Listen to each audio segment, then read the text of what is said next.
लोकशाहीचा बुलंद आवाज, रिपब्लिकन वार्ता महाराष्ट्र। मालेगाव चिमुकलीवर झालेल्या घटनेच्या निषेधार्थ रस्ता रोको आंदोलन। कानडगाव येथील ग्रामस्थांचे पाणपोई फाट्यावर रस्ता रोको आंदोलन। बातमी मालेगाव येथून। नाशिक जिल्ह्याच्या मालेगाव तालुक्यातील डोंगराळे येथील बारीक चिमुकली यज्ञाची एका नराधमाने अमानुषपणे हत्या करून जीवे मारल्याच्या निषेधार्थ चांदवड तालुक्यातील कानडगाव येथील शेकडो पुरुष व महिला आणि ग्रामस्थांनी पाणपोई फाट्यावर बंगलोर महामार्ग क्रमांक 12 वर एकत्रित येऊन रस्ता रोको आंदोलन केले। याबाबत सविस्तर वृत्त असे की चांदवड तालुक्यातील कानडगाव येथील ग्रामस्थांनी मालेगाव तालुक्यातील डोंगराळे येथील चिमुकली प्रज्ञा हिच्यावर लैंगिक अत्याचार करून अमानुषपणे हत्या करणाऱ्या नराधमाला फास्ट ट्रॅक केस चालवून फाशीची शिक्षा देण्यात यावी या संदर्भात उपविभागीय अधिकारी चांदवड यांना निवेदन देऊन माननीय मच्छिंद्र बिडगर, धनगर समाज महासंघ मल्हार सेनेचे महाराष्ट्र राज्य सरचिटणीस व ऑल इंडिया पॅन्थर सेनेचे चांदवड तालुका अध्यक्ष बापू जगताप, सचिन हाळे यांच्या नेतृत्वाखाली चांदवड तालुक्यातील कानडगाव येथील पाणपोई फाट्यावर बेंगलोर महामार्ग क्रमांक 12 येथे शेकडो पुरुष, महिला व ग्रामस्थांनी एकत्र येऊन दिनांक 21 नोव्हेंबर 2025 रोजी शुक्रवारी रास्ता रोको आंदोलन केले।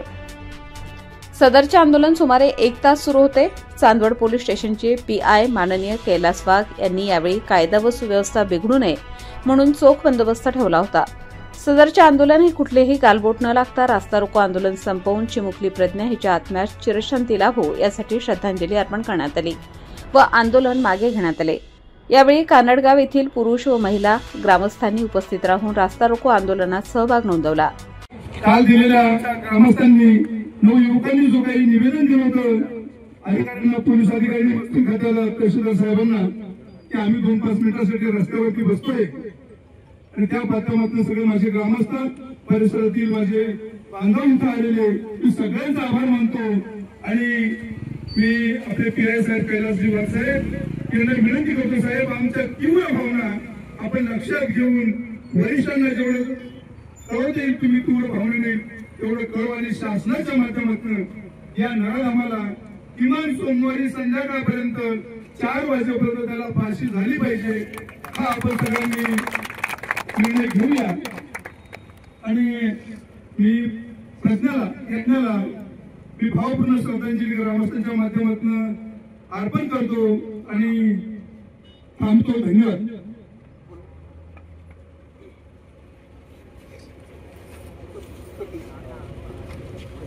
यज्ञाच्या बाबतीत डोंगराळे गावामध्ये जी घटना घडली ती घटना सगळ्यांनी आपण ऐकल्यावर आपल्या सगळ्यांचं काळीज हे सर्र कापल्यासारखं झालं। प्रत्येकाला वेदना झाल्या, प्रत्येकाला दुःख झालं। आदरणीय पीआय वाघ साहेब आपल्या माध्यमातून सर्व ग्रामस्थांच्या वतीनं विनंती आहे की या जे दुष्कर्म करणाऱ्या त्या नराधमाला लवकरात लवकर फाशीची शिक्षा व्हावी आणि भविष्यामध्ये येणाऱ्या काळामध्ये जे आपलं अधिवेशन आहे त्या अधिवेशनामध्ये शासनाने या बाबतीत कठोर कायदा बनवावा। हा कायदा बनवल्यावर भविष्यामध्ये आपल्या कोणाच्याही लेकीबाळीवर अशी वेळ येणार नाही।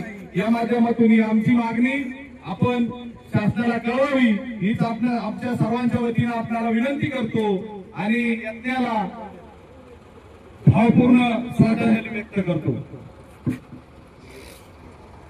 सर्वप्रथम या ठिकाणी मी कुमारी यज्ञा जगदीश भुसाणी हिला भावपूर्ण श्रद्धांजली अर्पण करतो। या अतिशय 3-3.5 वर्षाच्या चिमुरडी या जो पाशवी बलात्कार केलेला आहे आणि तिची निर्घृण हत्या केली या घटनेचा तीव्र निषेध। अण्णांनी सांगितल्याप्रमाणे आपल्या परिसरातील काही नराधम असे असतील तर त्यांना शिक्षा होणे गरजेचे आहे। अण्णा गेल्या 2 वर्षापूर्वी एक व्हायरल झाली आमच्या गावाच्या बाबतीत आणि त्यामध्ये मुली शाळेत येतात जाताना एक नराधम त्यांना छेड काढायचा, तो ट्रक ड्रायव्हर होता। शिक्षक माझ्याकडे आले, त्यांनी सांगितलं बाबा 4-5 मुली शाळेतच येत नाहीये म्हणून मी त्यांना सांगितलं जो कोणी असा मुलगा असेल त्याला त्या मुलींना सांगा, नंबर देतो असा तू ये। तो शाळेत आला, मी त्याला माझ्या पद्धतीने शासन केलं, बरीच क्लिप व्हायरल झाली। त्यानं लोकांना सांगितलं मी तो आत्महत्या करणार आहे, मी अमुक व्यक्तीचं नाव घेणार आहे। म्हटलं माझ्यावर गुन्हा दाखल झाला तरी चालेल कारण मी चोरी केलेली नाही। एका महिलेला किंवा त्या मुलींना जर एखादा मुलगा छळत असेल, शिक्षणापासून वंचित ठेवण्याचा प्रयत्न करत असेल, अशा नराधामांना शासन झालं पाहिजे. म्हणून बंधूंनो, तुमच्यावर अशा बाबतीत एखादा गुन्हा दाखल झाला तर घाबरू नका, स्वाभिमानाने त्याला सामोरे जा आणि आपल्या लेकी बाळींची विजत वाचवण्याचा प्रयत्न करा. एवढं त्या ठिकाणी बोलतो आणि कायद्याने या ठिकाणी योग्य दिशेने आपला तपास करून या नराधामाला लवकरात लवकर फाशीची शिक्षा कशी करता येईल याची काळजी घ्यावी. याच ठिकाणी थांबतो. पुन्हा एकदा या यज्ञभाराला भावपूर्ण श्रद्धांजली अर्पण करतो आणि या कानडगाव ग्रामस्थांनी आज या ठिकाणी या आंदोलन, हे जे आंदोलन उभं केलं, असंच आंदोलन प्रत्येक गावातून उभं राहावं आणि अशा चिमुकलीवर होणाऱ्या अन्य अत्याचाराला वाचा फोडावी. एवढ्याच्या प्रसंगी बोलतो आणि थांबतो. आज आपण या यज्ञदिनीसाठी इथे आपण जमलेलो आहोत.